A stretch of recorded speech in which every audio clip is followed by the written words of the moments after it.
Practically like a studio now. Like you're like a one of those big Hollywood studios which is just like rivaling everything, the and actually making successes out of concepts. What does it feel like?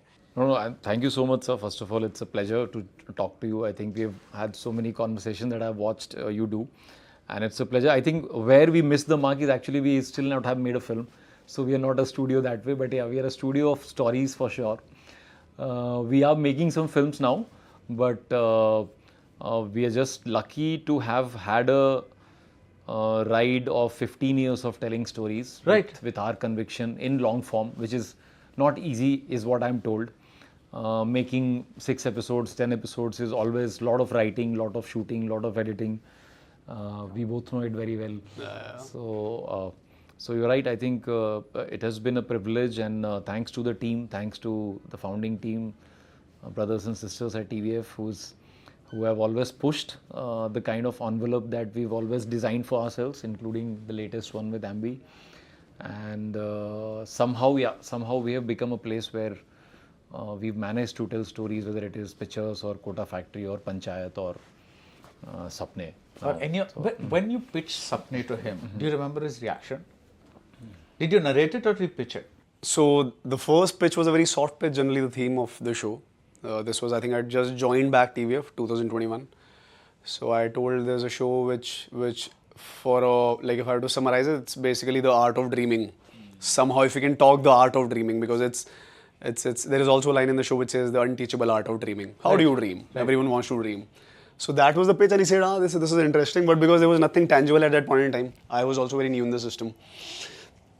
I narrated the first episode, which was in a very different shape and form then. Just after the first show which I did with TVF, it was called NCR Days. So just post that, we were in Goa, it was an offsite. And I told him that we'll do a narration sometime. And he chose the worst possible setup. Why? Because no one is in the mood to sit with you for an hour and listen to a narration. Everyone was in a holiday mood. So I knew that this would be the apt test if the story is holding. Because to have people sit on a Goa trip and make them listen to a episode of a show which no one gives a damn at that point in time, right?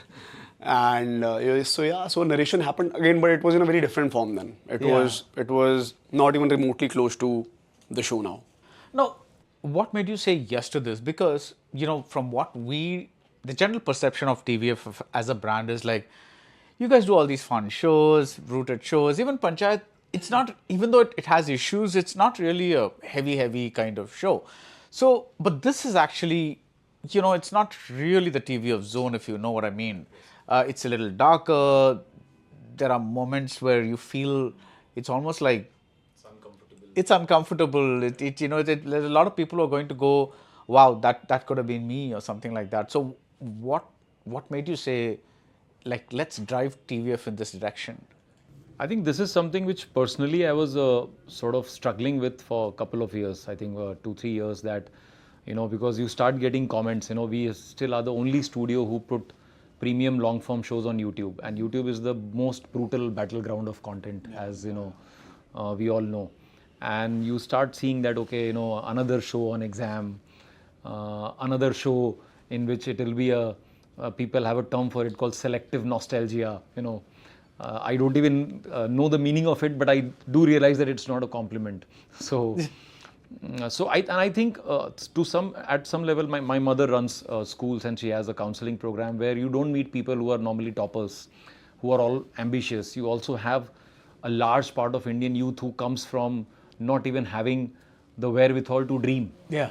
And then I realized that, okay, we have told stories of a middle India, but we have forgotten telling the stories of this. And I think actually a couple of sessions that I had with my mother runs a skill training center, and I met some of these young people, and I realized that, okay, they don't know what are they going to be doing in their life, but they have aspirations. They all know that they want to be better. So we should tell their stories as well. And I think that is something that consciously I started thinking of it, no, I want to feel different. I don't want to have the same feeling that I get. And which is where the intent and desire came into me to consciously change the beat of the game. And it was not something by design, ki, okay, as a strategy we should do this. I was bored of some of my stories, to be very honest. And I can say this on camera that I felt that, okay, I think we are successful at repeating the formula, but I think we need a new way to tell stories of different worlds. And I think NCR days is, I think I will say, is a soft beginning of that. And we did a show which was again, we had couple of other shows, like in Gullak we touch upon two youngsters who do not really know where they want, what are they going to be doing. They are not going to be engineers, they're not going to be doctors, they're not going to be UPSC aspirants, but they have a life. So we have some of these shows. And then NCR is where we touched parts of it. I think because it was based in NCR, and it was a show about youngsters from that strata, and you had again Ambi's character play a role, and that was something which fascinated me. And I realized that this is not something which we should not do, but this is something we should try to get it right. And that desire with the story which he had. And I know we used to have the code name Art of Dreaming for it. So, and we said that, okay, how does one go about it? Right. And I definitely don't want to talk about another engineer wanting to do something. I want to just talk about somebody who comes from a general education, doesn't know he'll get a 15 to 20,000 job. She has no idea what, if she'll go to Bombay or not, whether she'll even have a career in acting or not. So these are certain things. And I remember that the first version of Sapne had just one character, wanting to be an actor, nothing else. And I think the first feedback that I remember was that, and we just do not make it just about acting in our industry, because I've seen way too many shows not do well if they have just this one beat. So I think that was my first sort of reaction, not even a feedback, because it was just a loose story. And but then he told about that, okay, this guy right now does a sales job, and then you realize that everybody in general education, if they do not have a specific career, they end up getting a shot at a sales job.